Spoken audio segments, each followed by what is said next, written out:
नमस्कार, मैं हूं राजकिशोर और अमर उजाला संवाद में एक बार आपका बहुत बहुत स्वागत है। ये जो संवाद के 2 दिन हैं, ये मोनोलॉग न होकर उत्तर प्रदेश में क्या हो रहा है, उत्तर प्रदेश में क्या असीमित संभावनाएं हैं, विकास से लेकर रोजगार से लेकर जो तमाम अन्य संभावनाएं हैं, उन सब पर हम चर्चा कर रहे हैं। और इसी कड़ी में हमारे साथ इस समय उत्तर प्रदेश के उप मुख्यमंत्री ब्रजेश पाठक जी हैं। मैं चाहूंगा कि आप सब लोग एक बार पहले करतल ध्वनि से उनका स्वागत करें। बहुत बहुत धन्यवाद आपको, आभार आपका। तो बहुत बहुत धन्यवाद ब्रजेश जी। लेकिन कुछ नेता होते हैं जो पद से पहचाने जाते हैं, कुछ लोग होते हैं जो पहचाने जाते हैं कि किस तरीके से हर जगह उपस्थित रहते हैं। और अस्पताल के औचक निरीक्षणों से लेकर दिल्ली तक, सत्ता के गलियारों की फुसफुसाहट तक, सब जगह आपका नाम होता है। तो ये आखिर क्या है? यत्र तत्र सर्वत्र। अभी भी आप भंडारा करके चले आ रहे हैं, बिल्कुल ब्राह्मण देवता वाली जो पूरी जो पृष्ठभूमि है वो बांध के चल क्या रहा है? ये सब हमारे आराध्य हनुमान जी की कृपा है कि उनकी कृपा से ही हम सब काम करते हैं और उनकी कृपा से ही चराचर जगत सुख चैन से जी रहा है और उत्तर प्रदेश उनकी कृपा से ही तेजी के साथ आगे बढ़ रहा है। कल सुंदरकांड था आपके घर में, तो वैसे तो आज बुढ़वा मंगल है, जेठ का मंगल है, लगातार जो है भंडारे चल रहे हैं। तो यहीं से गए थे कल मुख्यमंत्री जी योगी आदित्यनाथ जी, और यहाँ पर बोल के गए कि नमाज सड़कों पर नहीं पढ़ी जा सकती। आप लगातार भंडारे पर भंडारे करवा रहे हैं। तो मतलब नमाज सड़क पे पढ़ना गुनाह है? नहीं, भंडारे करना। मैं आपकी बात को थोड़ा विस्तार से सबको बताता हूँ। इंटायर स्टेट के लोगों को मैं आपकी तरफ से, आपके मन से संबोधित कर रहा हूं। भंडारे में कहीं सड़क जाम ना हो, यह हमारी जिम्मेदारी है। यातायात सुचितापूर्व ठीक से चले, आवागमन में किसी को समस्या ना हो, इसको हम सुनिश्चित करते हैं। और भंडारे के बाद वहां कोई गंदगी ना हो, इसको भी हम सुनिश्चित करते हैं। क्या ऐसा नमाज में होता है? नहीं, अवसर उनको प्रदान किया गया। लेकिन सवाल मेरा बस ये है कि एक लोकतांत्रिक देश में अगर सड़कों के नियम एक वर्ग के लिए हैं, तो बहुसंख्यक होने का फायदा आपको क्यों मिले, चूंकि आपकी सरकार है? जो नियम है वो सभी के लिए बराबर है। एक कोई उदाहरण बताइए कि सड़क रोक करके भंडारा किया गया, एक पूरे प्रदेश में बताइए। असल मैं अगर आपसे कहूं, जब कांवड़ यात्रा होती है तो कांवड़ यात्रा में पूरी की पूरी सड़क रिजर्व कर दी जाती है। कांवड़ यात्रियों पे मेरी भी आस्था है, आपकी भी आस्था है, उन पर फूल बरसाए जाते हैं। मैं निश्चित तौर पर इस बात का पूरा हामी हूं, कोई भी धर्म हो, कोई भी कार्यक्रम हो, सड़क पर चलने वालों का पहला हक जो वहां पर यातायात के लिए निकले हुए। लेकिन किसी भी कार्यक्रम में किसी भी तरीके की असुविधा ना हो, यह सुनिश्चित करना सरकार का काम है। तो सरकार एक आंख से कैसे फैसला कर सकती है? कांवड़ यात्रा के बारे में आपने सवाल उठाया। कांवड़ यात्रा कोई 17 से शुरू हुई है क्या? आप बताओ। नहीं, पहले तो सदियों से चली आ रही, पर स्पीकरों पे भी रोक लगा दी गई थी। सदियों से चली आ रही ना, तो तब भी यही होता था जो आज हो रहा है। पूछिए जरा वहां के लोकल एडमिनिस्ट्रेशन से, लोकल के लोगों से, जो 17 से अब हो रहा है वो 17 से पहले भी होता था।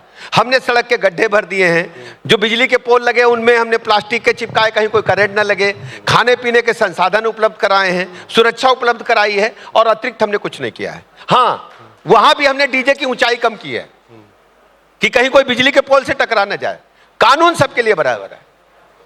चलिए, खैर, मतलब अब यह भी बता दीजिए कि अभी मंत्रिमंडल विस्तार हुआ यहाँ पर। दरअसल में चूंकि आप स्वास्थ्य मंत्रालय आपके पास है, तो उत्तर प्रदेश की सेहत का जो है काफी कुछ दारोमदार आप पर है।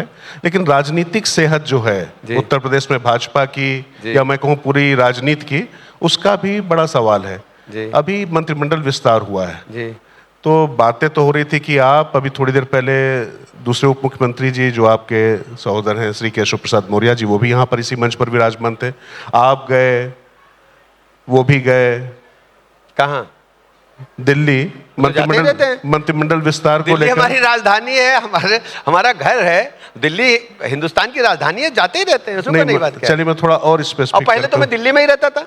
नहीं, वो तो मैं जानता हूँ, लेकिन और स्पेसिफिक करता हूँ इसको जी, और थोड़ा सा मैं इसको स्पेसिफिक करता हूँ आप कृष्णा मेनन मार्ग भी गए, आप लोक कल्याण मार्ग भी गए, आप दोनों जगह जब गए। मैं आपके घर भी गया, नहीं वो तो ठीक आपसे है, मिला भी, पर मैं कुछ हूं नहीं ना। देखिए मैं कहता हूं हमारा काम क्या है, हमारा काम क्या है, वार्ता क्रम को बनाए रखना। और ये भगवान ने कहा था, याद है आपको, जब रावण का अंतिम समय आया तो भगवान राम ने कहा लक्ष्मण से जाओ, रावण से कुछ आशीर्वाद लेकर के आओ।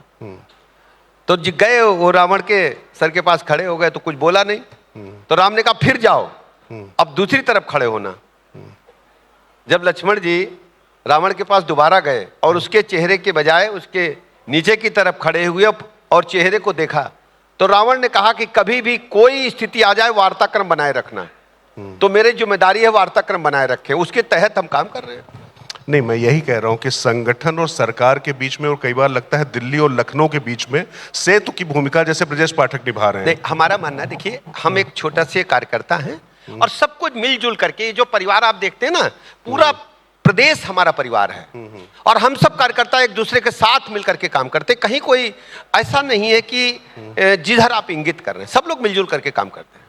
नहीं, पर मिलजुल कर काम तो करते हैं, लेकिन मैं यही जानना चाह रहा हूं कि ऐसा कब हुआ उत्तर प्रदेश में या जो आपके तमाम जो अन्य राज्य हैं कि वहां पर गृह मंत्रालय के साथ साथ में पीडब्ल्यूडी जैसा बड़ा मंत्रालय, जो पार्टी एक पद एक व्यक्ति की बात करती है, उसके बाद माना जा रहा था कि लोक निर्माण विभाग किसी को दिया जाएगा। मैं आपको स्पष्ट कर दूं, ये जो हम लोग हैं, हम लोग फल के लिए बैठे हैं। हम जनता को बेहतर सुविधाएं दे पाए, हम मैक्सिमम आउटपुट दे पाए, मिनिमम इनपुट में मैक्सिमम आउटपुट दे पाए। प्रदेश की जनता के समक्ष में दावे के साथ कह सकता हूं 17 से अब तक राज्य की सड़कें पूरी तरह से बदल चुकी हैं। 75 जिलों को हमने 4 लेन से जोड़ा है। देश में जितने एक्सप्रेसवे हैं सर्वाधिक आज उत्तर प्रदेश में है। हमारा इंफ्रास्ट्रक्चर वर्ल्ड क्लास बनकर के तैयार हुआ है। आप फल देखेंगे कि अंदर की गणित समझेंगे। नहीं, मतलब ये तो फिर आम, आप कह रहे हैं कि आम के पेड़ ना गिनो, मतलब आम खाओ पेड़ ना गिनो। चलिए मान ली आपकी बात। हमने कहा कि जैसे आप पश्चिम बंगाल के लिहाज से अगर कहें तो मछली खा लो, तलैया क्यों देख रहे हो? आजकल बड़ा मछली की बात आप कर रहे हैं, टीका लगा के वहां पर मछली लोग खा रहे थे। आज मंगलवार वाले दिन जो है मैंने पश्चिम बंगाल के लिहाज से क्या मछली की बात कर रहे हैं, चक्कर क्या है? मैंने पश्चिम बंगाल के लिहाज से कहा। अच्छा चलिए, अगर पश्चिम बंगाल का तो चुनाव हो गया, लेकिन अब यहाँ पर जहाँ चुनाव है वहां पर मछली नहीं, यहाँ पर तो भंडारे चल रहे हैं ना। पश्चिम बंगाल सोचिए कि भारत की सनातन संस्कृति इंतजार कर रही थी 1947 से आजादी के बाद से, कब वहां पर वास्तव में भगवा लहराएगा। श्यामा प्रसाद मुखर्जी जी की जो सोच थी, जो उनका सपना था, सुभाष चंद्र बोस जी का जो आग्रह था देश के लिए, और सबसे बड़ी बात है स्वामी विवेकानंद क्या सोचते थे, आज वो सब पूरा हुआ है। ये सब माननीय मोदी जी के नेतृत्व में पूरा हो रहा है। अच्छा हुआ आपने ये नहीं कहा, रविंद्रनाथ टैगोर ने कहा था कि हाँ तुम मुझे खून दो, हम तुम्हें आजादी देंगे। कुछ बोले नहीं आप जी? कुछ बोले नहीं आप? क्या ये किसने कहा था ये?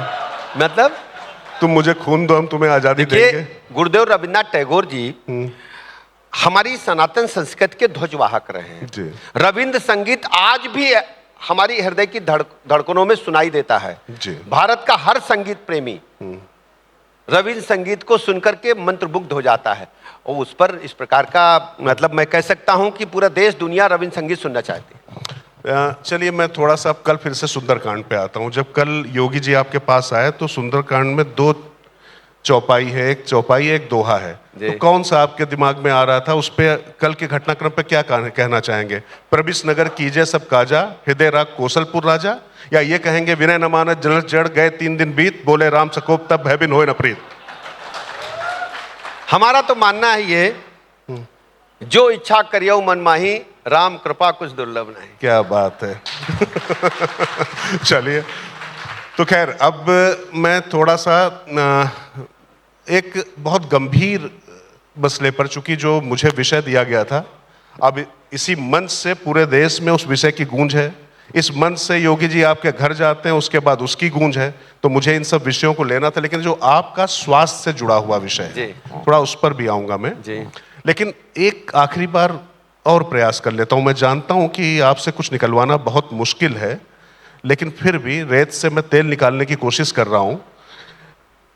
मंत्रिमंडल विस्तार, इतना मंथन, इतना चिंतन, जितने औचक निरीक्षण आपने अस्पतालों में नहीं किया, उससे ज्यादा अचानक आप लोग पहुंच गए दिल्ली। लेकिन यहां हुआ क्या? एक बाबा ने दिया क्या? राजकिशोर भैया, दिल्ली हमसे दूर नहीं है। गाजियाबाद जाएंगे तो दिल्ली है, गौतम बुद्ध नगर जाएंगे तो दिल्ली है, अब तो मेरठ जाएंगे तो दिल्ली, 40 मिनट तो मेरठ से दिल्ली जा रहे हैं, उसको दिल्ली से अलग क्यों मानते हैं उत्तर प्रदेश को आप? नहीं, मैं जिस दिल्ली की बात कर रहा हूं उस लुटियन दिल्ली की बात कर रहा हूं मैं। लुटियन जोन, लुटियन दिल्ली भी अगर मान लीजिए हम मेरठ गए हैं और 40 मिनट में हम दिल्ली आ जा रहे हैं लुटियन जोन में, तो गएंगे वहां मेरठ में कार्यक्रम करेंगे, रात में आपकी चाय पियेंगे।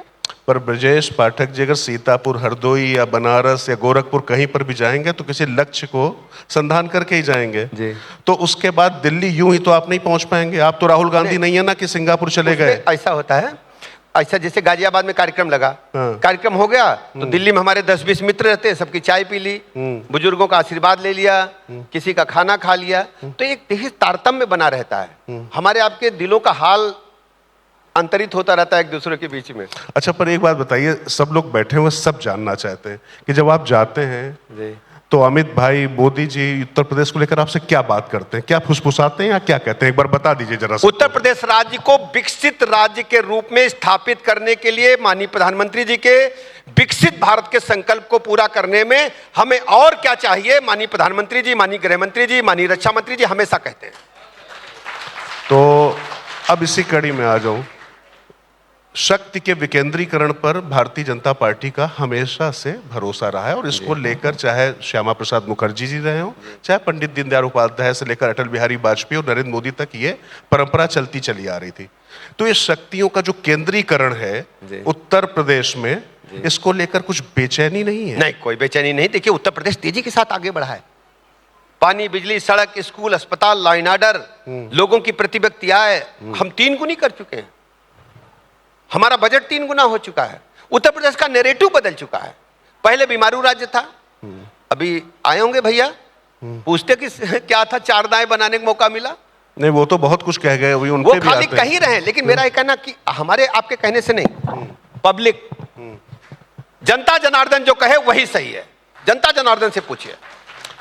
अच्छा, आप चूंकि आपने भैया की बात कर ही दी है तो अखिलेश भैया, आप उनकी बात कर रहे हैं, बहुत याराना है आपका उनसे। देखिए लोकतंत्र में सबका सम्मान होना चाहिए और सबके सुख दुख में हम खड़े होते हैं।